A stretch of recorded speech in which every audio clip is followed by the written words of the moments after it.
Guys কেমন আছেন? আসসালামু আলাইকুম। আজকে আবার গিয়েছিলাম শীতের সকালে শিশির ভেজা ভোরে সব ক্লান্তি দূর করে। আসলে মাছ মারা একটা নেশা। এই যে দেখেন, আজকে গিয়েছিলাম 700 টাকা টিকিটে। যাই হোক, যা পেয়েছি আল্লাহর রহমতে আলহামদুলিল্লাহ। এই যে মাত্র বাসায় আসলাম।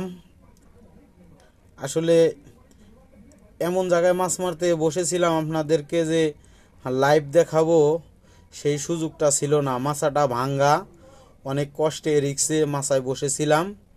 যাই হোক, এই যে দেখেন 700 টাকা টিকিটে গিয়েছিলাম। আমি 8টা বাটা মাছ পেয়েছি, 2টা তেলাপিয়া। সবটি বাটাগুলোর সাইজ অনেক বড় বড়। যাই হোক, আপনারা অবশ্যই কমেন্টে জানাবেন কেমন হয়েছে। ভালো থাকবেন, সুস্থ থাকবেন। আল্লাহ হাফেজ।